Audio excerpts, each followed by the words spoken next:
Page Chavav, we began the paragraph, we'll begin again. V'yesh levaya. Second paragraph on the top of the page. Got it?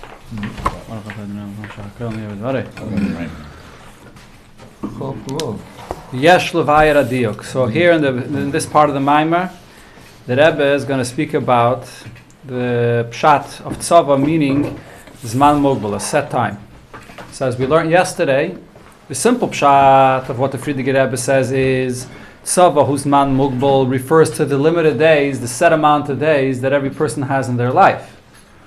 The Rebbe here is teaching tzava, whose man mugbal, refers to a certain definition in time. There is time, there's the source of time, where time is not limited. And then there's time here below in this world that we experience, which is time in a limited fashion. And that's what the Friedrich Rebbe is referring to. I'm just thinking, as I'm speaking, that it's possible that the Friedrich Rebbe repeats this thing twice. Earlier on in the Maamar of the Friedrich Rebbe, he says there's Gimel Pirushim in Tzava. One is Lashon Chayil, one is Lashon Zman Mugbal, and there he brings the pasuk Tzava le'enu shalei aretz, that every person has a set amount of days on this world. Then he brings the third pshat, that it's Lashon Tzivyain, which means the forms, the combination of many forms.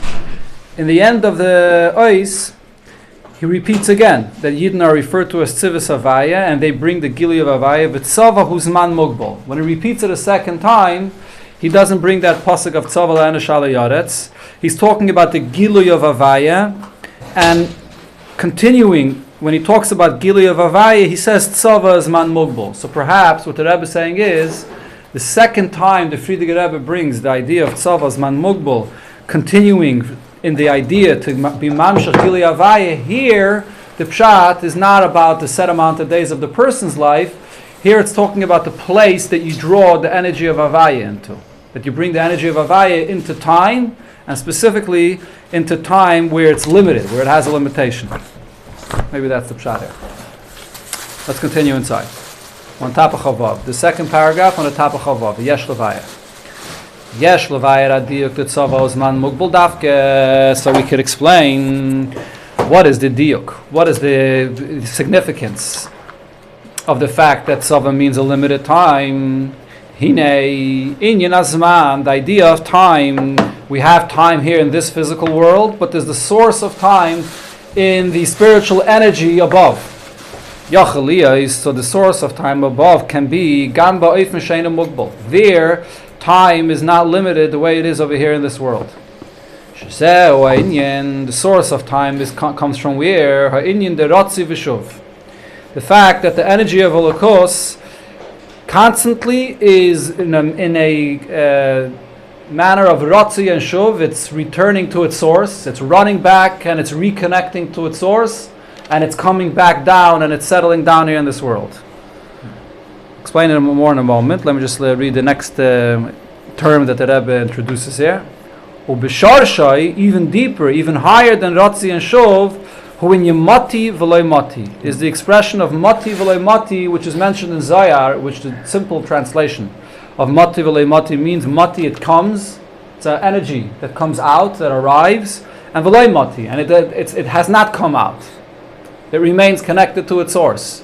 So the energy of Hashem is constantly going back and forth. What's the pshat of this inyan? What is he saying over here? So first of all, the general concept, both of Ratzi v'shuv and Mati v'loy mati, is anytime you have an expression, a revelation of Hashem, there's really two opposite things going on over here. On one hand, what is the revelation all about? It's about the source. It's about something in the source that's being revealed. So in order for that source to be revealed, it's constantly drawing and connecting to the source.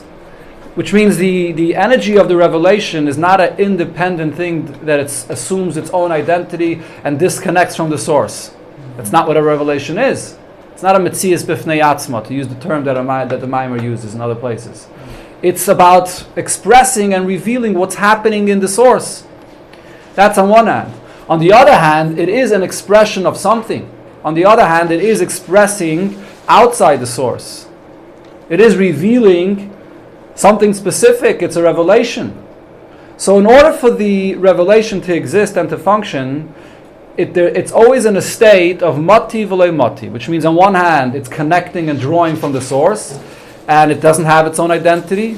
But on the other hand, there is a metzius that's being revealed. There's something being revealed outside of the source. Let's go back to this is the idea of rotzi and shuv and the idea of mati v'loy mati. They're just on different levels, as I'll explain soon. So it's almost like plugging in, it's like an electric current almost. The electric current, yeah, that's the mushal. That's the mushal that I've heard. I'm not sure if it's an accurate mushal to this, but I've heard that. Current, but the appliance that's in the current. It sees for itself, but it's dependent on the current all the time. Can never, once you disconnect it, it becomes instantaneous. Right. Yeah. Okay. In that sense, it's a good muscle. Yeah. The electric current, when you connect the plug into the outlet, and it has to constantly draw from the source, but at the same time, that current runs through the device that it energizes. Right. Yeah. But it's completely dependent on it. Completely, every second. Exactly. Hot water, if you want. Okay, so going back to what we had earlier in the Maamar, let's talk about the idea of Eiris and Kalim. If you remember, we learned before in Sif Daler that Rebbe talks about Eiris and Kalim. Every revelation that comes from above, in the beginning, it comes out as a revelation, as an Eir that emanates from the source, but it's not yet defined at all. It's just a reflection of what's happening in the source itself. It's an expression of the source, and it can't yet be received by any other entity. And then that revelation becomes enclosed and limited and defined by Kalim, which contain it and makes it possible to be received by another entity. Those are the two levels of Eiris and Kalim, which we learned before. What the Rebbe is talking about over here, when he says Mati v'lei Mati and Ratzi v'shuv, it says in Chassidus, this is in Samach Vav and in many other places, that it refers to those two levels. So for example, by a person, what would be, let's take the human being. What would be a revelation by a person that would be a revelation of Eir without any Kalim? What's an example by a human being for that? When a person has a desire for something, the initial desire, the initial attraction towards something, you have a craving for something, but there's no specifics yet. There's nothing, there's no even rationale for it, there's definitely no details, there's no plan, that comes later. Those are the kalim. The original, the nefesh of the person has within it a certain thing that pulls it. There's a certain energy that pulls the person in a certain direction, and that comes out in a certain craving. That's just an expression of the soul, which is sort of unlimited. It's not defined, there's nothing to contain it. And many times, if you just let that desire go and you don't develop it, and you don't think about it, and you don't make a plan, it'll just dissipate. It won't take you anywhere. So that's the Eir. That's the light that gets revealed, the expression of the nefesh. So over there, when you look at that ratzon is you see over here the two opposite points of mati v'loy mati. On one hand, the ratzon is very, very connected to the source, to the soul of the person. It's an expression of what's happening internally in the soul that comes out in this craving. Different people have different cravings. How are you going to explain that? It depends on what's happening inside in the soul itself. That's what's expressed in the craving itself and the desire that the person has. That's on one hand. So it's very dependent. It's very connected to the soul. On the other hand, there's a metzius of a ratzon. There is a craving for something. There is already a something that was expressed, something that comes out. That's the mati. Something has arrived. Something has been expressed. That's the currency. What was the word you called before? Not currency. Sorry. The current of mati, the mati v'lei mati in ratzon. Then you take it a step further, which is what he talks about here as ratzi v'shuv. Ratzi v'shuv refers to when that expression of ratzon comes down a level lower. Shuv is when it comes down into kalim. When you take that revelation from the source and you explain it, you bring it down into details, and it's already, there could even be a specific plan, right? That's the kalim that it comes down to. But even when that energy, that original craving of a person went down already a few levels and comes into kalim and it gets defined, you still have a ratzi v'shuv happening, which means if the person loses the original energy of why he wanted this, not only why, but even deeper than the why, the craving of the fact that his soul desires this, if that original energy gets disconnected and goes away, so then all the details and the whole plan that he makes loses its whole energy. Why do all the details matter of the plan of how he's going to get it done if the original craving that he has for this is gone? If he has no interest in it anymore. So there always has to be that connection back to the source. All the details, there's a shuv, it's settled, and each detail is settled in its place, and each detail has its what it contributes to the plan that he has. But if it's not connected, if there is no ratzoi aspect, where all that energy which is there in the kalim is not connecting back to the source, then there's nothing here. At the same time, if it just remains by that source of the desire and the craving, or even deeper in the nefesh of the person himself, but you don't bring it down in a settled manner into the kalim, so then what's happening in the nefesh alone will not do anything. There's no expression, there's no ability to get anything done. So there's the constant energy of rotzi and shuv that's there when the oir comes out into kalim. And this is what happens also lamaila. The Eibishter himself is completely, totally removed of any other existence besides himself. Then there's a revelation that comes out, and that revelation makes it possible for there to give space for something else, where the Eibush is going to communicate, engage, and then create a world outside of him. That energy, the chayis and the oir of Elokos, has to constantly be connected to the source. That's where it's coming from, and that's where it's drawing its energy from. But at the same time, it also has to settle, the shuv has to settle in the place that it is and engage with that other existence that it's creating. It has to give space and give attention and create accordingly each level. So there's a constant current of rotzi and shuv that's happening in the chayis and the energy of Elokos that's revealed. The fact that the chayis of Elokos has this constant moti v'loy moti, which is higher, which is still in the Ratzin, and then Shuv, Ratzi and Shuv, which is when it comes down to being settled in Kalim, is the source of the idea of time. The fact that every moment is a moment now, and then you move on to the next moment. What was before is gone, and now you move on to the next moment, and you move on to the next moment, is rooted in this idea that is the way the godly energy relates to this world. The godly energy comes and returns. It comes and returns, which is reflected here in this physical world by the fact that you have the limitation of time, that you keep on moving from one moment to the next.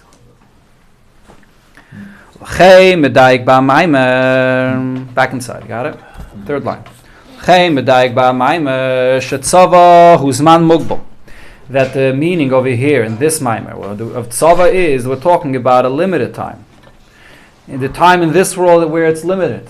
Ki since hakesh v'hashaychus shel tzava and minyan azman, the connection of the word tzava with time is not with time in general, but it's with time specifically here in this world. Mitzad ha'agbola shebinyan azman, because of the time where it's limited in this world. Earlier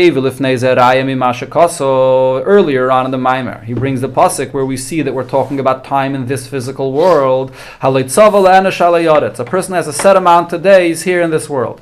So even there, where he's bringing a raya to the fact that a person's life has a set amount of days, but he's talking about the amount of days that a person has here in his life in this physical world. Referring to time in its limited form. So therefore, the point of the Maimer, the conclusion of the Ois is that we're drawing the Eibishter, we're bringing the Dira of Hashem down here b'tachtainim into the time where there's limited time in this world. The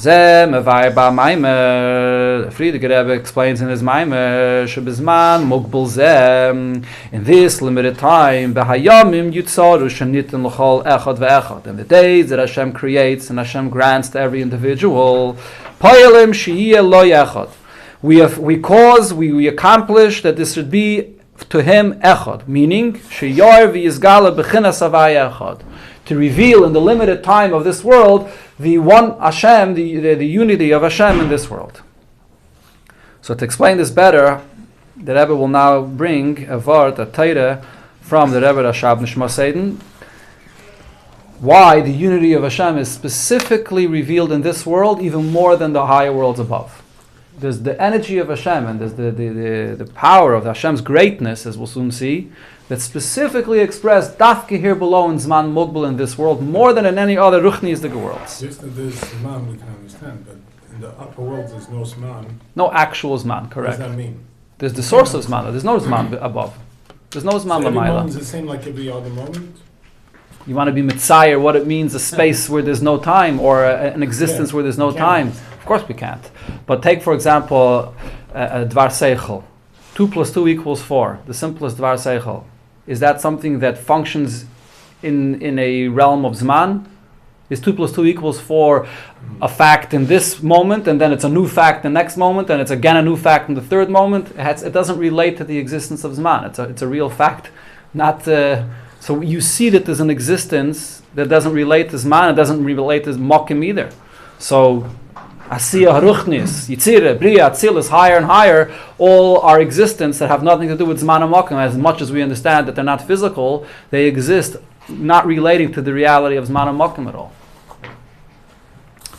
Yuv Zel Pimashem Mavai Quick Dishes at Murma Shab Nishma Satan Bedibra Mascholaman Das Kalami Oretz, a Maimah of the Rebbe Rashab, beginning with the pasuk of Laman Das Kalami Oretz. So this is actually a Maimah from Simchas Teire, Tov Reish Pei, just about 100 years ago. Shepirushai, so there he teaches in the pasuk. So the simple meaning of the word Das is always that Laman Das Kalami Oretz, that all people living on the earth should know, should have the knowledge. But the Rebbe Rashab there teaches, Shegam ba'amei ha'aretz, even those people that are living and are engrossed and are involved in the ways of the land, in the negative sense, that they are earthly people. They are coarse earthly people, and they are involved with klippah, and they're not in the right place. Nase inyan ashvire, the pasuk here is saying, Laman das, that you can break them away from the klippah that they're involved in the aretz, in the artzias of the world. The das, humiloshen shvira. In some places we find that the word das also means to break away the amei ha'aretz from the earthliness that they're involved in. Yeah? Make sense? Explains in the Maamar there, I guess. Why is das a shvira? Oh, he brings a source for it. I don't remember now the pasuk, but he brings a source for it in other psukim. Look, the pashtus, he brings a source for it, but the pashtus das, knowledge, and breaking are opposites. If you explain something to someone, you're not breaking him. If you force someone, if you coerce, das means connection. Das is the exact opposite of shvira. Right? So how could the same word have two totally opposite interpretations? It's a good question, but it's not the theme of the Maimah. This is in brackets over here. The word. The what? Which word? To throw stones or to remove stones. Okay. There are many Hebrew expressions that can mean opposites. Okay, fine. This is a side point here. It's not the theme of the Maimah. So how do you break away the Am Ha'aretz, the nation, the people of the nation that are involved, too engrossed into the land, into the earth that is? How do you break them away from that? Al Yidei Avedas B'nei Yisrael, this is through Aveda of Yidden, B'ha'inyan de Havaya Hu Olakim. When a Yid draws the energy of Havaya, which is the unlimited presence of Hashem, into Olakim, which is the limited presence within nature, so Kam Shachakasav, which is the continuation of the pasuk, so that breaks away the Amei ha'aretz that are involved in Klippah in the land. So, but that's the taich of the pasuk. But now the theme of the Maimah there that the Rebbe Rashab speaks about, that the Rebbe is going to focus on, is here. So we say in the Nusach and Davening on Shabbos, that whatever existence we see here is totally incomparable, or it's totally infinitely far from Hashem, and we specifically say which reality are we referring to as saying Ein Reich, that it's incomparable to Hashem's existence, where we say it's Eilan Olam Hazeh. Here, this physical world is incomparable to Hashem. So the question is does that mean that this is only true about the reality of Olam Hazeh? And the other existence that exists in the Ruchnias of the world, all the Giluyim and Spheres and Olamis and Malachim and Neshamis, over there they're not Bein Hareich. They could compare themselves to the existence of Hashem. There is some relation there. It's not true, as we'll see soon. The Rebbe Rashab will explain this. Of course, the Ein Hareich is here in this world, and the Ein Hareich is in the Ruchnias of the world as well. So why are we saying Ein Hareich ba'olam hazeh? That dafke here in this world, it's be'ein hareich. So the answer is Sha'inyin the Ein Hareich, the fact that what exists here, the existence, and the truth is all existence, is be'ein hareich, is totally incomparable to the existence of Hashem. Niker, where is that recognized? Lo ba'olam asal yainim. It's not something that's recognized in the Ruchnias of the worlds. Ela ba'olam hazeh dafke. Specifically here in this physical world, we recognize how incomparable we are to Hashem. So on one hand, the Ruchnias of the world recognize Hashem's presence much more than this world. The Ruchniistic worlds are Ruchniistic and are defined as that because it's a place where there's Gilui Elokus, where there's godliness that's present and they feel their connection to Hashem. At the same time, though, over there's a big lack. There's a big chesed, and they don't feel their ein arech. They don't sense how they are completely incomparable to the source. On the contrary, they feel that they come from their source. They feel their connection and how they are a continuation and evolve from their source. Here in this physical world, where we are so far and we don't sense the source, dafki here in this physical world, we see and we could recognize how far and incomparable we are to the source. If anything, they say Kaddish, Kaddish, Kaddish. They realize how far removed they are. They recognize the reality. We forget, we feel worthy. But they only say Kaddish, Kaddish, Kaddish 3 times a day after we say Kaddish, Kaddish. Yeah, but right? they say it and they mean it.